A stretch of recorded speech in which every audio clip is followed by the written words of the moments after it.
हंसने और कहकहा लगाने पर मजबूर कर रही थी। अब आइए प्रोग्राम की अगली कड़ी को मैं आपके सामने पेश करूं, जो अपने मखसूस एहसास के साथ जाने और पहचाने जाते हैं। खास तौर पर वो एहसास जमाल की कैफियत रंगारंगी को अपनी तहरीर में, अपने अंदाज में, अपनी पर्सनालिटी में हमेशा दिखाते हैं। चाहे वो तहरीर हो, चाहे वो तकरीर हो, हर तरह से वो एहसास जमाल को जो हमारे इर्दो गिर्द है उसको बड़ी खूबसूरती के साथ निभाते हैं। मेरी मुराद सैफुल इस्लाम साहब से है कि वो आए और खत की शक्ल में अपनी तकलीफ को पेश करे।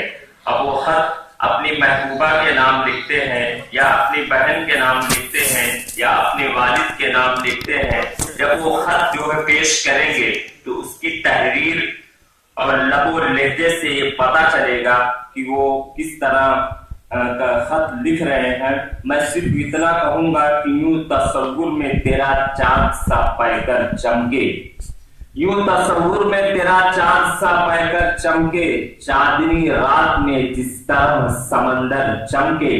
और ये मेरी ये ख्वाहिश है कि इनके चेहरे पर एक नूर, एक चमक हमेशा जो है दिखाई पड़ती है, और साथ ही साथ इनकी तहरीर में भी एक चमक और एक एहसास जमाल और एक तरह का हुस्न जो है नजर आता है।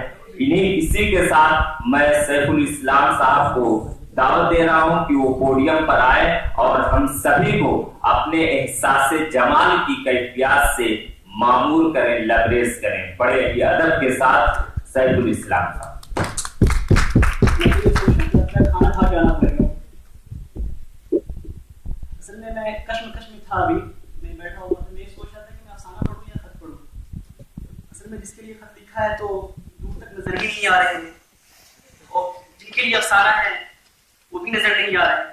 तो सोचा कि चलो तसव्वुर ही कर लेते हैं और खत ही पढ़ देते हैं। और ये खत बड़ी कश्मकश में लिखा गया है। हकीकत की तर्जमानी है, लेकिन किसी और की तर्जमानी है, तो आप मुझे मत समझिएगा। बिल्कुल नहीं समझेंगे आप, फायदा भी नहीं है। जी हाँ, तसव्वुर ही कर लीजिए। ये खत है उस परी के नाम जिसे देखते ही मेरी जात खुद से बेकाबू हो जाती है। बहुत खूब, मेरी भी। खुदा करे आप सलामत हो। मैं इस वक्त जिस हालात में, मेरा कलम और मेरा ज़हन दोनों आपके लिए अल्फाज और अलकाब ढूंढने से कासिर है। आपके हर पहलू को रंगीन अल्फाज के सांचे में ढालकर पेश तो करना चाहता हूँ, लेकिन वो अल्फाज कहाँ से लाऊं जो आपके हर पहलू को बयां कर सके।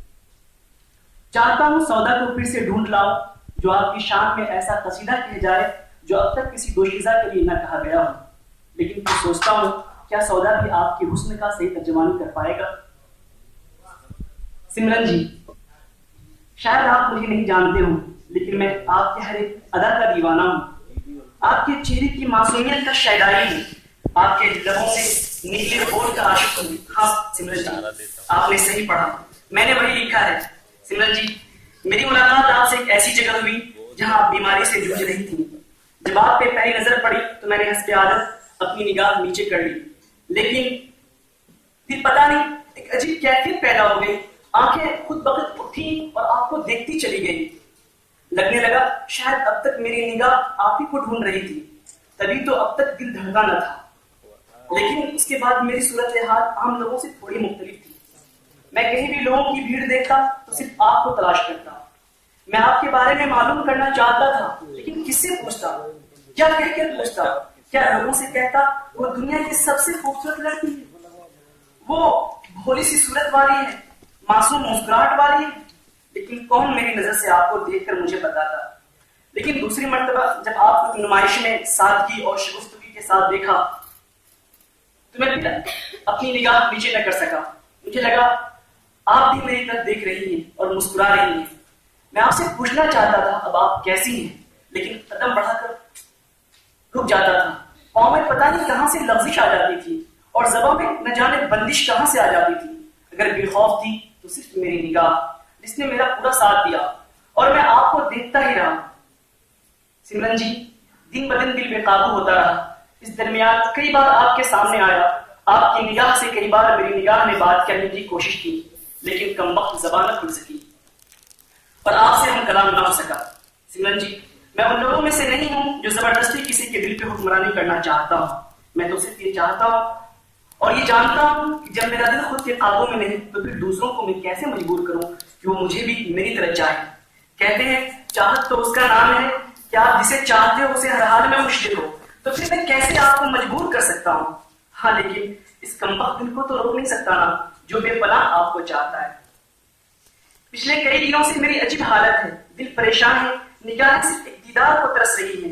बहुत दर्द है जिसे आपसे बयां करना चाहता हूँ। सोचा कलम उठाऊं और कुछ टूटे फूटे अल्फाज में कैफियत को बयां कर सकूं, लेकिन देखिए ना, जब लिखना शुरू किया तो कलम ने भी बेवफाई की और जो बयां करना चाह रहा हूं वो कलम लिख नहीं पा रहा है। सिमरन जी, अभी किसी ने बताया कोई है जिसे आप खुश देखना चाहती हो, कोई है जिसे आप बेपनाह प्यार करना चाहती हो, लेकिन ये मैं जानता नहीं, लेकिन मैं ये जानना नहीं चाहता वो खुश नसीब कौन है। लेकिन हाँ, इतना चाहता हूँ, खुदा करे आप जिसे चाहते हो वो आपकी चाहत बन जाए, वो भी आपकी तरह आपको चाहे। खुदा करे आप सलामत हो, गुमनाम है।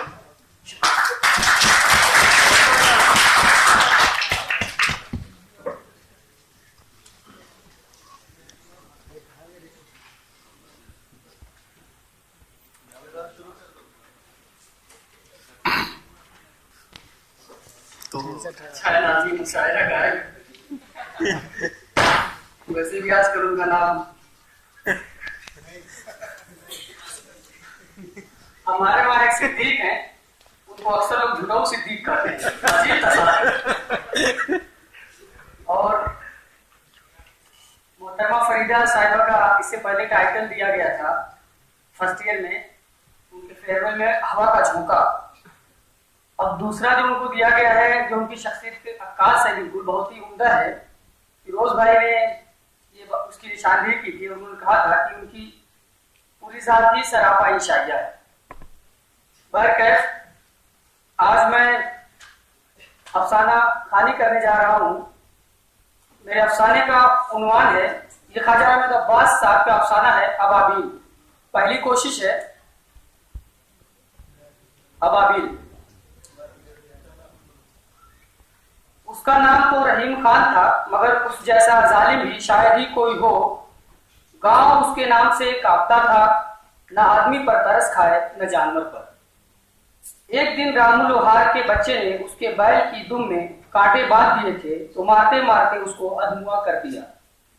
अगले दिन जैलदार की घोड़ी उसके खेत में घुस आई तो लाठी लेकर इतना मारा कि लहूलुहान कर दिया।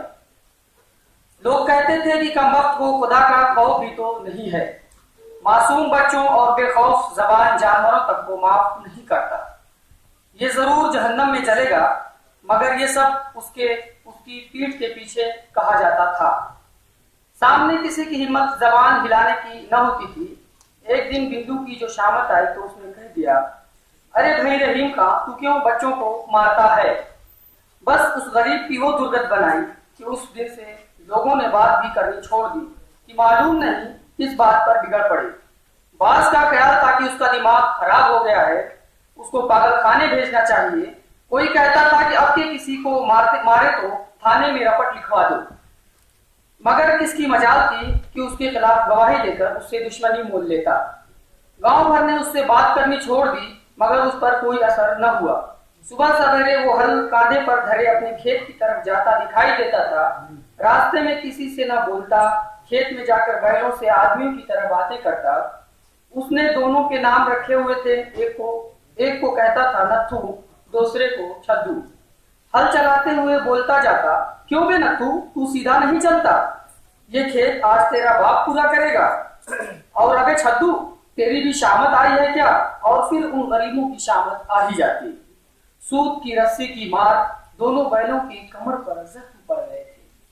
शाम को घर आता तो वहां अपनी बीवी बच्चों पर गुस्सा उतारता। दाल या साग में नमक है, बीवी को उधेड़ डाला। कोई बच्चा शरारत कर रहा है, उसको उल्टा लटकाकर बैलों वाली रस्सी से मारते मारते बेहोश कर दिया। गर्ज हर रोज एक आफत बपा रहती थी। आसपास के झोपड़ों वाले रोज रात को रहीम खां की गालियों और उसकी बीवी बच्चों की मार और रोने की आवाज सुनते, मगर बेचारे क्या कर सकते थे। अगर कोई मना करने जाए तो वो भी मार खाए। मार खाते खाते बीवी गरीब तो अधमुई हो गई थी। 40 बरस की उम्र में 60 साल की मालूम होती थी। बच्चे जब छोटे छोटे थे तो पिटते रहे। बड़ा जब 12 बरस का हुआ तो एक दिन मार खाकर जो भागा तो फिर वापस न लौटा। करीब के गांव में एक रिश्ते का चचा रहता था, उसने अपने पास रख लिया। बीवी ने एक दिन डरते डरते कहा, हिलासपुर की तरफ जाओ, जरा नूरू को लेते आना। बस फिर क्या था, आग बबूला हो गया। मैं उस बदमाश को लेने जाऊं, अब वो खुद भी आया तो टांगे चीर कर फेंक दूंगा। बदमाश क्यों मौत के मुंह में वापस आने लगा था। 2 साल के बाद छोटा लड़का बिंदु भी भाग गया और भाई के पास रहने लगा। रहीम खान को गुस्सा उतारने के लिए फकत बीवी रह गई थी, सो वो गरीब इतनी पिट चुकी थी कि अब आदी हो चली थी। मगर एक दिन उसको इतना मारा कि उससे भी न रहा गया और मौका पाकर जब रहीम खान खेत पर गया हुआ था, वो अपने भाई को बुलाकर उसके साथ अपनी माँ के यहाँ चली गई। हमसाये की औरत से कह गई कि आए तो कह देना कि मैं चंद रोज के लिए अपनी माँ के पास रामनगर जा रही हूँ।